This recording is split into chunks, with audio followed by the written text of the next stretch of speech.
Oke, assalamualaikum warahmatullahi wabarakatuh. Hari ini adalah pertemuan pertama kita untuk mata kuliah pengantar akuntansi di semester antara atau SA ya. Nah, untuk itu mungkin ada di antara kalian yang memang sudah pernah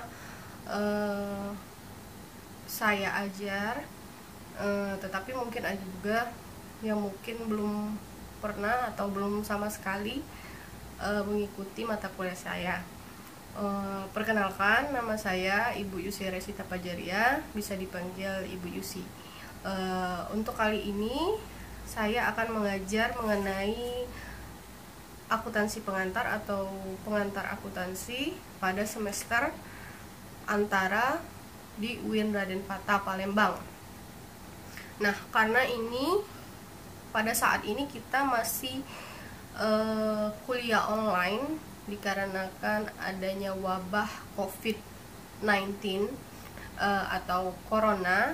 Jadi kita bisa share pelajaran ini melalui akun YouTube, Google Classroom, e-learning, ataupun melalui email saya. Jadi untuk itu kita permudah saja sehingga kita dapat belajar dengan maksimal. Semua materi juga bisa terselesaikan dengan baik pada semester antara ini, dan materi juga bisa diserap kalian dengan mudah. Untuk itu kita mulai saja, karena ini adalah pertemuan pertama, karena kemungkinan untuk semester antara adalah yang sudah pernah mengambil tetapi ingin mengulang untuk memperbaiki nilai, baik itu nilai udah bagus tapi ingin diperbaiki lagi, lebih baik lagi. Untuk itu saya akan tetap mengingatkan kembali dasar-dasar daripada akuntansi. Jadi hal yang paling pokok untuk pertama kali kita belajar akuntansi, sudah pasti kita harus mengetahui apa yang dimaksud dengan akuntansi. Jadi sudah berulang-ulang kali di setiap mata kuliah akuntansi saya selalu pertama kali akan mengulang definisi dari akuntansi. Sebenarnya sangat mudah sekali kalau kita definisikan akuntansi itu secara mudah saja, untuk kita lebih mengingat atau kita lebih memastikan apa sih sebenarnya, mudah kita ingat untuk pelajaran kita berikutnya. Jadi kita nggak terlalu sulit untuk membuka-buka buku lagi apa sih sebenarnya akuntansi. Sebenarnya akuntansi adalah suatu proses aktivitas, yaitu menganalisis, mengidentifikasi, mencatat, lalu mengklasifikasikan dan melaporkan serta menginterpretasikan informasi keuangan untuk para pengguna informasi tersebut. Jadi ada beberapa hal poin penting dalam definisi akuntansi. Definisi akuntansi adalah suatu proses. Jadi kita dalam akuntansi itu melakukan beberapa proses yang nantinya pada akhirnya akan menghasilkan yang namanya laporan keuangan. Jadi sangat mudah sekali. Jadi suatu proses untuk menghasilkan laporan keuangan. Apa aja prosesnya itu? Ya seperti saya jelaskan tadi, ada proses yang pertama adalah menganalisis dulu. Yang kedua menginterpretasikan, lalu mencatatnya, mengklasifikasikan, lalu yang terakhir itu melaporkan. Jadi bisa kita masuk ke proses yang pertama, yaitu adalah akuntansi. Proses yang pertama harus mengidentifikasi terlebih dahulu. Yang pertama, identifikasi adalah mengidentifikasikan apa sih transaksi ekonomi atau bisnis agar dapat dibedakan menjadi transaksi ekonomi dan mana yang bukan sebagai transaksi non ekonomi. Jadi transaksi ekonomi atau bisnis adalah aktivitas yang berhubungan dengan keuangan. Jadi kalau bersifat pengeluaran cash atau cash inflow atau cash outflow, itu yang berhubungan dengan aktivitas ekonomi, maka disebut sebagai transaksi ekonomi. Tetapi kalau tidak berhubungan dengan keuangan, berarti itu dikatakan bukan sebagai transaksi ekonomi. Jadi kita mengidentifikasikannya terlebih dahulu. Yang kedua itu pengukuran, yaitu pengukuran transaksi ekonomi yang diukur dengan satuan uang. Misalnya ada pembelian, penjualan, dan pembayaran gaji. Itu terkait dengan misalnya kita melakukan pembelian bahan baku atau penjualan daripada produk kita, atau misalnya kita membayar gaji-gaji karyawan kita.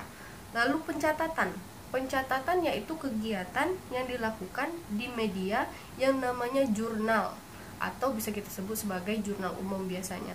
Dari sisi sebelum kita menjurnal, kita lihat dulu sisi kronologisnya seperti apa, terus kita lihat buktinya apa, kita identifikasi lagi apakah ini sebagai transaksi ekonomi atau bukan, dan kita identifikasi dia masuk akun apa. Lalu penggolongan ini adalah dilakukan pada buku besar. Jadi akun-akun atau perkiraan yang ada dalam jurnal itu akan dipindahkan atau disebut juga diposting ke dalam buku besar. Di buku besar, akun-akun tersebut dikelompokkan atau digolongkan. Misalnya ada akun kas, terus ada akun piutang usaha, dan akun lain-lainnya.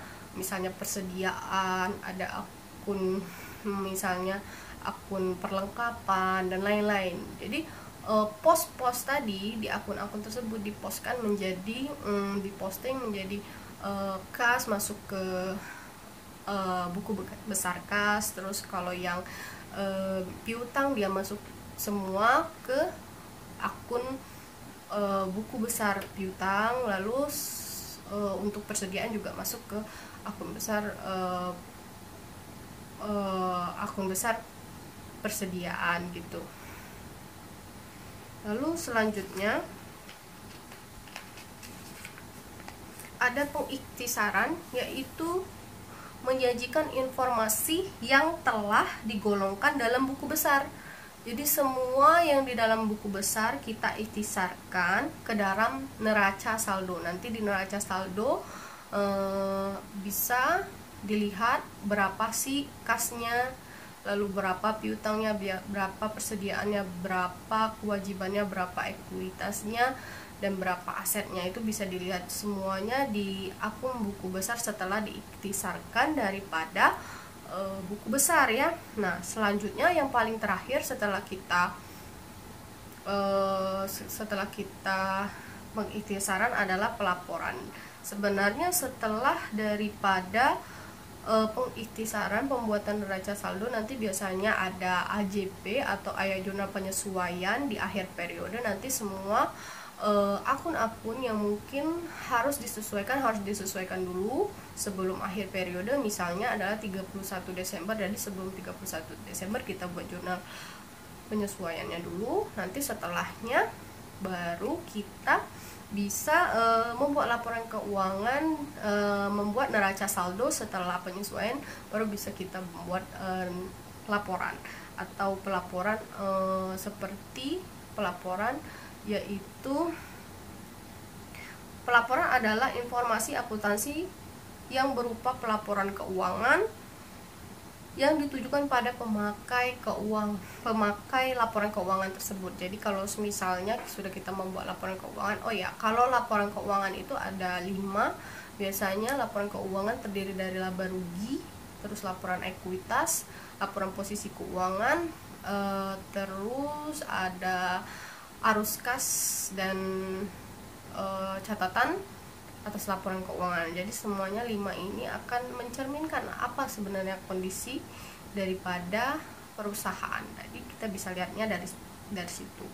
Nah, katanya tadi laporan itu ditujukan kepada pemakai laporan keuangan. Nah, pemakai laporan keuangan itu banyak ya, baik dari intern perusahaan maupun itu dari eksternal perusahaan. Jadi kalau intern perusahaan ya bisa yang paling perlu mengetahuinya yang pasti manajemen. Karena apa manajemen?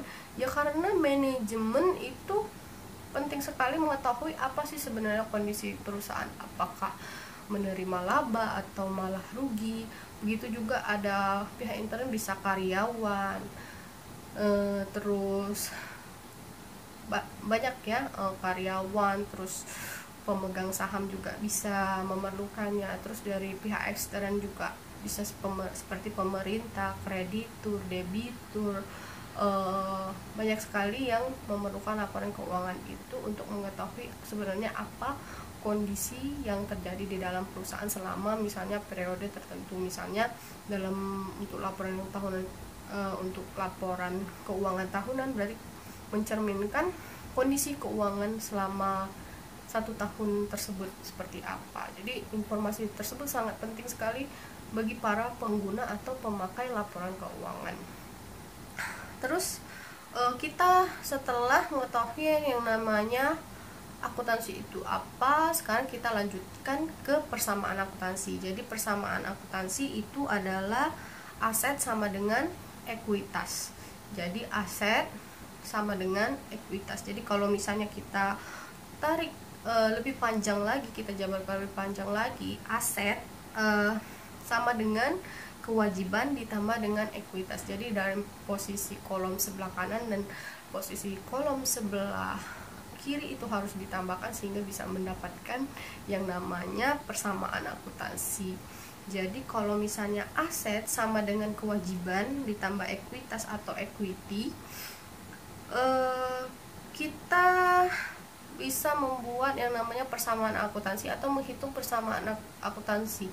Misalnya berapa asetnya kira-kira berapa jika ekuitas ataupun kewajibannya berapa, atau bisa misalnya kita menghitung kewajibannya berapa ketika kita hanya mengetahui aset ataupun ekuitasnya berapa. Oke, untuk itu nanti saya akan memberikan tugas melalui e-learning ataupun Google Classroom untuk bagaimana latihan menghitung persamaan akuntansi. Ini sangat mudah sekali karena memang sudah ada rumusnya, tetapi rumusnya ini kadangkala mahasiswa ketika ditanya kembali itu masih saja ada yang lupa, sehingga sebaiknya rumus ini harus kita benar-benar pahami agar ketika kita menentukan kredit dan debit itu tidak ada kesalahan kembali.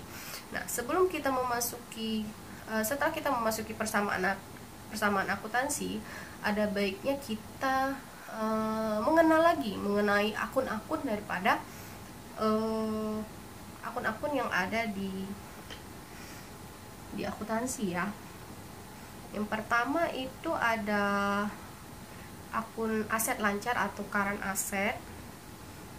Jadi kalau di jenis-jenis aset itu ada aset lancar, ada juga aset tetap, terus ada juga aset tidak lancar atau aset tidak berwujud ya, atau intangible of fixed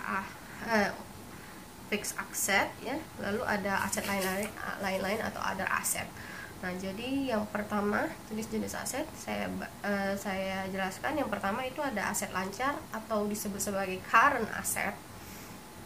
Jadi current asset itu kas yang diharapkan atau dikonversi menjadi kas yang sangat mudah atau liquid sekali untuk dihabiskan, dijual atau dikonsumsi. Lalu kalau investasi ya investasi ke berbagai macam perusahaan, bisa ke investasi dalam surat berharga, investasi dalam bentuk penyisihan dana, atau investasi dalam bentuk aset-aset tidak berwujud. Begitu juga ada aset tetap. Aset tetap itu bisa seperti bangunan, tanah, dan lain-lain. Kalau aset tidak berwujud bisa goodwill ataupun yang lainnya, dan aset-aset lain juga. Lalu ada kewajiban terdiri dari kewajiban lancar atau current asset, current liability, lalu kewajiban jangka panjang atau long term liabilities, dan kewajiban lain-lain. Dan kalau untuk akun-akun lainnya itu seperti equity